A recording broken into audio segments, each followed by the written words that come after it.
What's going on, people? We are Tottenham TV outside the Tottenham Hotspur Stadium. Tottenham 2, Chelsea 0. First win against Chelsea since 2018. First goal scored against Chelsea at this stadium, and obviously the first win at this stadium as well. Looking at this Chelsea side, you can probably see why, to be honest. Yeah, I mean, Chelsea were terrible today, weren't they? They're disjointed. Look, you can see they've clearly got quality players, but it's just not all coming together. And they don't know how to play as a team. Potter's still figuring everything out. I think that's ball out today in the attacking football they played. It was a pretty shambles. They couldn't link together whatsoever, the front line with Chelsea. Yeah, but we defended brilliantly. Yeah, I thought like first 10-20 minutes, Chelsea, that was probably Chelsea's best period in the game, and they looked fairly dangerous at times, but I thought we shackled them so well. Romero was absolutely brilliant.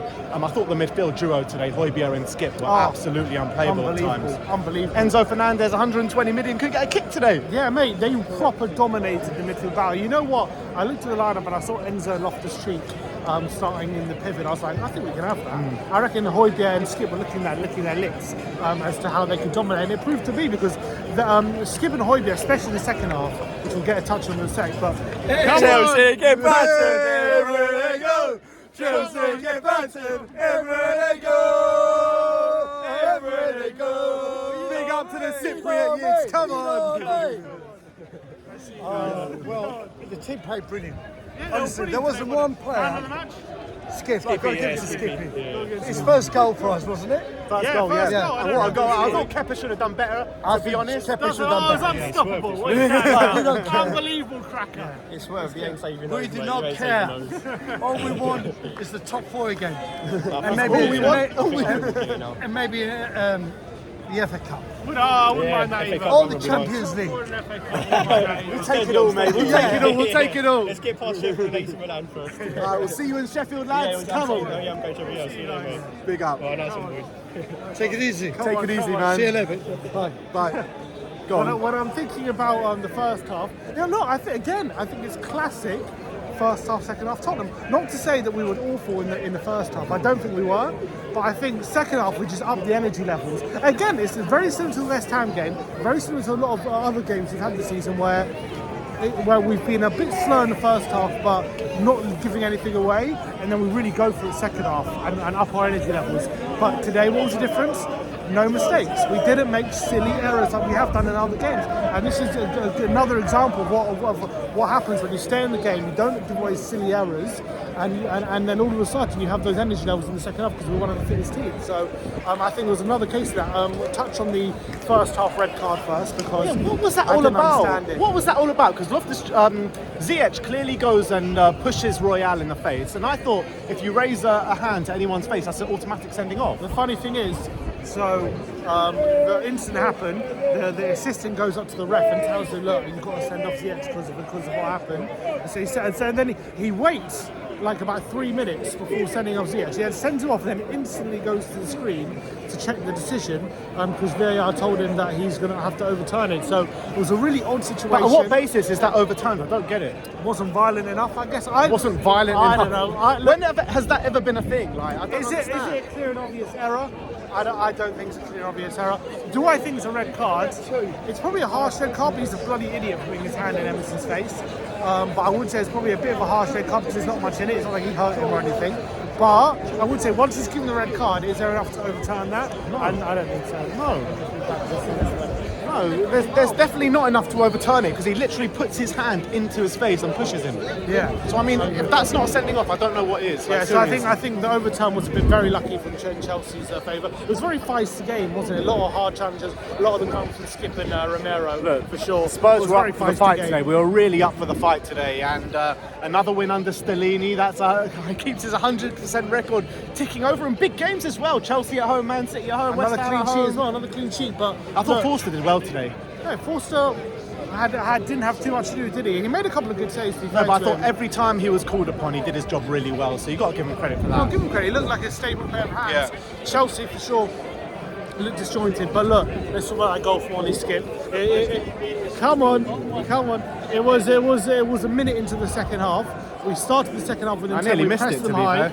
And Kulusevski, who by the way was buzzing all day, I thought he had a really strong game. He was pressing Chelsea. He forces Enzo Fernandez to clear it to just Ollie Skip. He chests it down.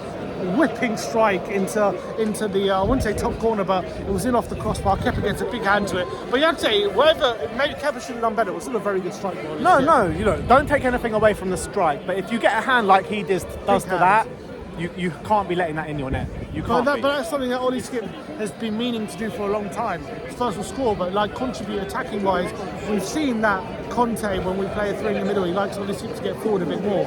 And maybe we're starting to see why. It was a really good strike.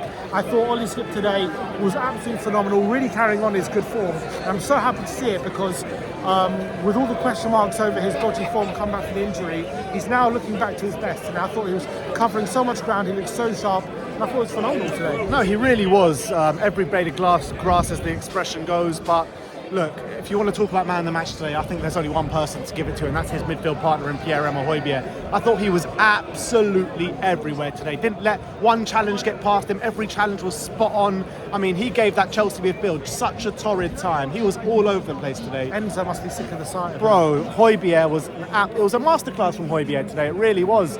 And a few other notable players. Emerson Royale, again, I thought he put in a really good display defensively, on point, helping things out going forward as well. Creating that extra man in midfield. I thought it was absolutely brilliant. And look, it was just a good performance today, man. Yeah, I think all round, it was all round good team performance. Obviously capped off by the corner. Son takes it. Who let the Utes out? Utes, who let the Utes out? Come on, come on! Kane got his first goal since breaking the record. Dyer flicked on at the near post, and there was Kane to tap it home. And that was easy to go. So once it was 2-0, it was definitely game over at that point, for sure. At 1-0, the only danger was really only because it's 1-0, not because Chelsea looked like really come back into the game. And I thought it was a really, really solid display. I thought we kept them at bay. I thought in the second half we looked so sharp. We were keeping the ball really well, making clever passes, smart passes, and we weren't giving away stupid possession. It was really, really good. I was super happy with the display. Chelsea changing it up, changed tactically. We had responses to that. And we didn't even need Son to save the day. When you're looking at the league table now, when you're looking at Newcastle starting to falter a little bit, Liverpool dropped points yesterday, who I was worried about top four. Another win for us keeps us going, and now there's a bit of a buffer off us in top four. Yeah, 9 points clear. I know they got 2 games in hand. Newcastle got the cup final today, but still. Look, the way Liverpool playing, there's no guarantee they win both those games in hand. Newcastle, we're 4 points ahead of them now? Or we're ahead of them, 4 points, but they've got 2 games in hand. 3 or 4, yeah. I think we're 4 points and they've got 2 games in hand. And the way they're playing, there's no guarantee they win those games in hand either. So I think Spurs should definitely be encouraged by their position in the league. 4 points now behind Man United, but I don't think we're going to catch them. Well, we're playing really well at the moment. I think ever since that game against Man City, we've turned the corner. We've still got to change our way form. We can't have many days at Leicester. But if we carry on with this kind of defensive solidity, and trying as hard as this, and the group is as strong as they have been in the past few home games, then maybe we can still have a very good end to the season. And I think, look, we've got to be encouraged. There's still, look, you can always say, look, the football can be better, long way to go. Football can be better and all this kind of stuff. Maybe we can create more chances. It wasn't a game of like loads of great chances today from either side. But what it was it was definitely it was a fight. And it was a deserved win. It was a deserved 3 points. We were better than Chelsea here. We deserved it 100%. And I've got to say, I don't think anyone played badly. Davis put another good performance in. I thought Richarlison ran himself into the ground and had a good display. I thought Romero was bringing crunching challenges. Romero was beautiful, brilliant today. Dyer and Longley. There were so many fights breaking out. Romero was at the centre of every single one of them. How many times when he gets bored, he's just like, I'm just going to wallop this guy. Basically, that's what he decides. And usually he treads that line between over-aggressive and like really good defensive play, like really well, because usually he gets the ball, but always leaves something on the man.